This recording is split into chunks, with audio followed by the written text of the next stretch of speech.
J'ai quelque chose à te partager. J'ai reçu le Realme GT 7 Pro, le dernier venu de chez Realme. Et j'ai vraiment hâte de découvrir ce que nous propose Realme avec son nouveau téléphone haut de gamme qui vaut quand même 800 €. Bonjour à tous et bienvenue sur cette nouvelle vidéo. C'est Hugo. Allez, c'est parti.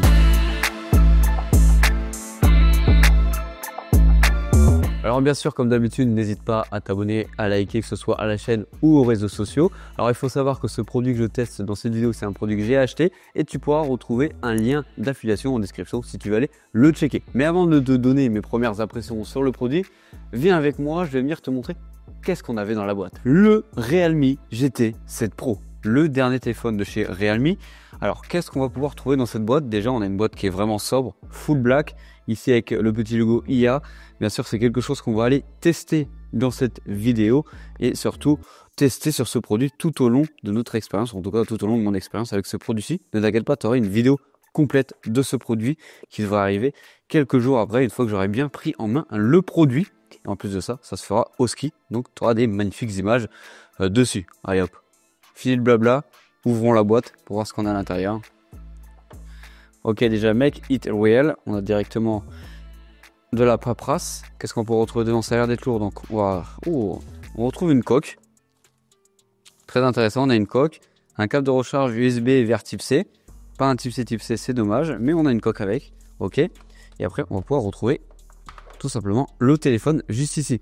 Alors pour ma part, on est sur la version totalement grise. J'aurais préféré la version totalement orange, mais elle n'était pas du tout disponible pour une réception avant Noël et une réception rapide. Là, tu peux voir qu'on a la version grise qui est arrivée juste ici. On a un énorme capteur, je trouve, à l'arrière. En tout cas, un énorme bloc capteur. Tu le vois à des kilomètres. Hein. C'est beaucoup plus gros que d'autres téléphones et beaucoup moins discret, je trouve. Regarde, par exemple, par rapport à Samsung. C'est quand même assez proéminent. Ici, tu as une petite surélévation, on va dire un dodan. Tu as un dodan sur le téléphone avec écrit Hyper Image, tout simplement ici. À l'arrière, tu as l'air d'avoir un dos brossé métallique qui a l'air plutôt bien, très qualitatif en tout cas. Ça ne laisse pas du tout les traces de dos, donc c'est agréable. Sur les côtés, bord plat, avec des coins arrondis, classique en 2024 et à mon avis, ça va se continuer aussi sur l'année 2025. Ok, on va venir l'allumer. Parce que je vois, on a un écran, ça se voit peut-être pas beaucoup, mais un écran incurvé sur les bords. Un léger incurvage. C'est vraiment très léger. C'est pas aussi proéminent que les Galaxy Edge de l'époque. Ok, on va laisser ça là. Et on va aller découvrir tout simplement cette magnifique coque qui nous est livrée. Ça, c'est agréable par contre d'avoir une coque totalement livrée avec notre téléphone directement. Donc la charge USB type C directement. Le petit calepin qui nous explique, qui nous raconte sa vie sur le téléphone. On s'en fiche un petit peu. D'autres documentations. Ici, le petit bitonio pour venir enlever la carte SIM. Et ici, la coque. Une coque en caoutchouc, qui a l'air classique. Tiens, on va la mettre pour te donner une image de à quoi ça va ressembler. Hop, voilà tout simplement. Franchement, la matière, si tu as déjà eu un Xiaomi 14 en main, les coques qui t'offrent avec, c'est exactement la même matière, la même sensation en main. Mais nous, on va venir tester le produit sans la coque, parce qu'on va avoir une immersion au maximum du produit, comme il a été conçu, et non avec une coque. Bon, allez, on se retrouve après quand je l'ai configuré, et quand je l'ai un petit peu bidouillé. Alors techniquement, le téléphone, tu vas le retrouver en deux options, en couleur orange ou en couleur grise. Nous, ici, dans cette vidéo, j'ai commandé la couleur grise. Niveau design, je suis quand même assez partagé. Je veux bien voir ton avis en commentaire sur celui-ci, parce qu'on est quand même sur un téléphone qui est assez lourd. On est sur du 223 grammes. On est sur un capteur photo à l'arrière qui est assez proéminent. Et je pense qu'il est un peu lourd, c'est surtout à cause de la grosse batterie qu'on a dans ce téléphone-là, c'est-à-dire 6500 mAh. C'est juste titanesque. En plus de ça, tu as une recharge 100 watts de possible avec le produit. Alors oui, le téléphone, il est plutôt bien fini. Il n'est pas très épais. En tout cas, il est épais comme un S24 Ultra. Ce qui va venir me chagriner le plus, vraiment, c'est vraiment ce gros capteur à l'arrière. C'est vraiment quelque chose que je trouve qui est déjà à peaufiner, malgré que ce produit est déjà sorti. Et oui, je pense que si tu suis depuis longtemps la chaîne, je ne suis pas l'un des plus grands fans des gros blocs photo à l'arrière, bien proéminent. Je préfère quelque chose de beaucoup plus discret, comme les Pixel par exemple, ou encore les séries S, ou même Apple par exemple. Mais bon, quand même, j'avoue, des fois, il y a des marques qui arrivent quand même à me surprendre, malgré leurs gros blocs photo à l'arrière, comme par exemple les téléphones Huawei qui ont des gros blocs photo à l'arrière. En vrai, j'aime bien. Alors, c'est la première fois que j'ai en main un téléphone avec la dernière puce de chez Qualcomm, le Snapdragon 8 Elite, la même puce qu'on va retrouver dans le S25 Ultra. Elle est adossée à 12 Go de RAM et actuellement, je n'ai pas encore mis le téléphone en défaut. Je te ferai mon retour là-dessus si j'ai mis le téléphone en défaut dans quelques jours, quand j'aurai bien bidouillé le téléphone et surtout bien poussé le téléphone dans ses retranchements. Parce que actuellement, tu as vraiment tout qui tourne sans problème, que ce soit le multitâche ou n'importe quelle application que j'ai pu essayer dessus. Bon, oui, c'est vrai, j'ai pas encore fait d'énormes sessions de jeu dessus, mais ça ne devrait pas tarder. Normalement, si je ne me trompe pas, cette vidéo devrait sortir lundi pour mon retour utilisateur sur ce produit. Donc, n'hésite pas à t'abonner si tu veux aller la checker. Alors, malgré cette grosse puce de chez Qualcomm, quand on regarde certains benchmarks, le téléphone n'est pas plus puissant par exemple qu'un S24 Ultra ou que le Pixel 9 Pro, sachant qu'on sait que le Pixel 9 Pro, il n'a pas une puce Tensor performante de fou. On peut surtout traduire cela au fait que le téléphone n'exploite pas à son paroxysme la puce qui l'embarque. Mais bon, en vrai, dans la vie de tous les jours, tu ne verras jamais la différence. Crois-moi, on ne voit jamais la différence. Alors au niveau de son écran, tu vas pouvoir retrouver un écran incurvé. Mais ne t'inquiète pas, on n'est pas sur un écran incurvé de fou. C'est vraiment ultra léger. Et je t'avoue qu'un écran incurvé ultra léger comme ça a son charme, même si je suis quand même habitué maintenant aux écrans ultra plats. C'est quand même agréable à utiliser avec son doigt et surtout c'est joli. Alors dessus on est quand même sur un écran de 6,78 pouces avec une définition de 1,5K, soit 2780 par 1264 pixels. On a une luminosité maximum de 6500 nits, ça à vérifier. Je testerai ça dans la vraie vie tout simplement parce que dans quelques temps j'ai la chance de partir au ski par exemple et ça va être un bon moyen de tester la luminosité du téléphone avec un grand soleil qui va venir taper, avec un ensemble totalement blanc autour. Hâte de voir. Alors niveau photo sur les capteurs, la plupart des capteurs c'est des capteurs Sony, dont un capteur principal de 50 mégapixels qui fait des plutôt bonnes photos. Tu vas pouvoir retrouver aussi un zoom périscope de 50 mégapixels avec une distance focale de 73 mm. Alors ces photos ils sont corrects jusqu'à du zoom x6. Après, si tu montes plus haut, en vrai c'est mort, du zoom x10 c'est même pas utilisable. Et pour l'ultra grand angle, on a un petit ultra grand angle de 8 mégapixels. En caméra selfie, on a un capteur là ici de 16 mégapixels. Et pour le moment, de ce que je peux en voir, c'est plutôt bon et très correct. Franchement, côté appareil photo, je trouve qu'on a des fonctionnalités ultra intéressantes. Par exemple, ici tu as la photo, tu as la vidéo, après tu as l'option rue qui va venir te parler en millimètres et il te demande d'avoir une image stabilisée. En vrai, ça change pas grand chose au zoom classique du mode photo. Après, tu as le mode portrait classique, tu connais. Après, tu as l'option plus où tu vas pouvoir retrouver le mode nuit, le mode pro, le mode haute résolution, panorama, film, ralenti, timelapse, pauses longues, multiview, le mode sous-marin qu'on n'essaiera pas dans cette vidéo, hein, ne t'inquiète pas. Hein. Je vais pas aller le mettre dans le rue pour voir s'il marche bien sous l'eau. De toute façon, il a la certification pour y aller, donc ça marche. De toute façon, quand tu cliques sur le mode sous-marin, ça va juste te montrer des options. Tout simplement, regarde, hop, des options que tu vas venir ici activer avec les boutons pendant que tu es en train de filmer. C'est juste ça le mode sous-marin.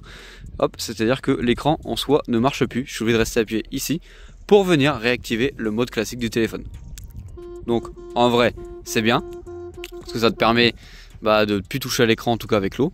Et ça te permet aussi à la fin, comme tu as pu le voir, avec une petite mélodie, évacuer l'eau, tout simplement. Comme tu peux voir par exemple sur le mode portrait, juste ici, tu as plusieurs options, hein, des options de zoom, des options de filtre, ici pour même venir, si j'y arrive, par exemple tu es juste ici, je clique ici pour venir me retoucher, j'enlève le mode naturel, et hop, je me retouche en direct tout simplement sur mon visage. C'est accessoire si tu veux carrément modifier ton visage, et en tout cas avoir des raccourcis pour embellir de ton visage tout simplement. Ici tu as l'ouverture. C'est pas une réelle ouverture, hein, c'est un style. Hein. Pour te faire style, regarde la profondeur de champ que tu as derrière toi. Bon, maintenant que je t'ai montré quelques photos, passons à la vidéo. Allez, je te montre les peu de vidéos que j'ai pu tourner avec. Là, on est en vidéo 4K 60 images par seconde, en stabilisé. On va tester ça tout de suite. Là, on se tape un petit footing, on est environ un 10 km/h, je pense en tout cas. Hop.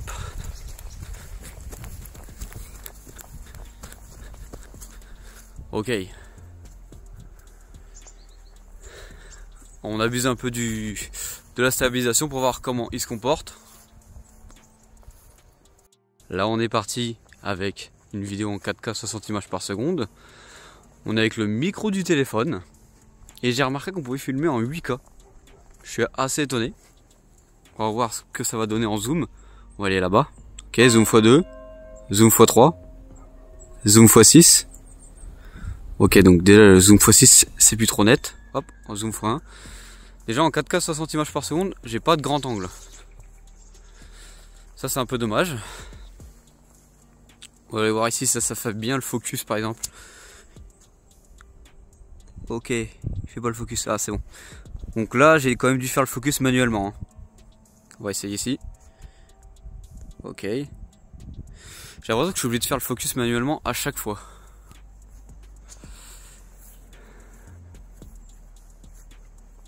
On va aller voir le rue juste en bas. Là, tu pourrais me dire... C'est un peu le foutoir le rue, bah c'est normal. Il y a eu des épisodes d'inondation, du coup c'est un peu tout ravagé. Ok, on va aller voir là-bas. Zoom x2, zoom x3, zoom x6. En vrai, le zoom x6 il est jamais net. C'est bien dommage. On va voir de l'autre côté. On dirait pas comme ça, mais la hauteur du rue, elle est quand même encore très haute. Dis-toi quand même que ça. Monter le petit talus là-bas et après c'est parti inonder les maisons là-bas, dont la maison là-bas aussi. Là, on filme avec la caméra selfie. On est en 1080, 60 images par seconde au taquet. On est au maximum à cette définition-là. C'est bien dommage par contre ça. T'as de la 8K d'un côté et de l'autre côté t'as de la Full HD Max. C'est un peu dommage je trouve. Sachant que la plupart des utilisateurs ils vont plus utiliser leur caméra selfie. C'est un peu dommage. Bon, dis-moi ce que t'en penses plutôt. Pour l'instant, je suis quand même vachement blanc. On n'est pas quelque chose de très coloré. Mais on est quand même sur quelque chose qui se rapproche un peu de la réalité quand même. Alors qui dit téléphone 2024-2025, qui dit intelligence artificielle. Alors la plupart du temps, les marques nous disent ouais t'as de l'IA dans notre nouveau téléphone, mais en vrai t'as pas grand chose. Enfin je dis que t'as pas grand chose par rapport à Google et Samsung et maintenant Apple qui arrive avec Apple Intelligence en France. Mais là sur ce téléphone Realme, t'as quand même à sa sortie quelques fonctionnalités ultra intéressantes. Déjà, tu as Gemini, mais bon, ça, Gemini, tu peux l'installer sur n'importe quel téléphone Android. Mais tu as aussi quelques options comme IA Studio. Si tu as déjà utilisé par exemple l'application Snapchat, c'est à peu près le même principe. Tu as des filtres qui servent à ça. En gros, tu vas avoir des thèmes d'images qui vont venir se mixer avec une image de toi, par exemple, tout en prenant le style que tu as choisi. Par exemple, nous, dans cet exemple, on a choisi le style Manhattan en noir et blanc. Et ça marche avec des points. Tu en as 5000 au début qui sont gratuits et tu as une utilisation qui coûte environ 10 points. Alors, je pense que pour rajouter des points, c'est payant. Je n'ai pas vu du tout le prix, en tout cas j'ai pas trouvé l'endroit pour redorer notre stock, mais je pense que pour avoir ces points là c'est un petit peu payant. Si c'est vraiment payant, c'est bien dommage. Après tu as des fonctionnalités comme IA Smart Loop 2.0 où tu as IA Note Summary, en gros un résumé de tes notes audio qui ne marche pas en français. Donc tu achètes ton téléphone en France, tu as la langue française qui n'est pas comprise et qui ne marche pas actuellement. Dans les langues disponibles, si je me souviens bien de tête, tu as l'anglais, le chinois et l'hindi. Au début je me suis dit je vais le laisser en sélection de langue automatique, il va trouver le français, ça va marcher. Mais que nenni, ça ne marche pas. Donc je t'ai refait un test en anglais et là oui ça a bien marché, ça te fait un petit résumé en plus de ce que tu as dit dans tes notes. Et après tu as l'IA classique pour venir supprimer des objets dans une photo ou des personnes qu'on peut avoir sur n'importe quel téléphone actuellement depuis à la limite 2021. Niveau mise à jour, déjà on retrouve Realme 6.0 avec Android 15, donc le premier téléphone Android 15 que je présente sur la chaîne. Mais adossé à ça, Realme suit un petit peu l'intendance et ça c'est plutôt bon car on a quand même 5 ans de mise à jour Android et de sécurité sur ce produit. Donc un téléphone qui va durer dans le temps avec son énorme batterie, ça c'est cool. Voilà, on arrive sur la fin de cette vidéo. Je veux bien avoir ton avis en commentaire sur le produit. Pour l'instant, ça s'annonce vraiment très bon. J'aime beaucoup l'interface Realme, elle est plutôt cool. J'ai hâte d'essayer son autonomie et surtout sa partie photo en extérieur à la montagne. Bon allez, comme d'habitude, c'était Hugo sur la chaîne Hugatop. Allez, bisous.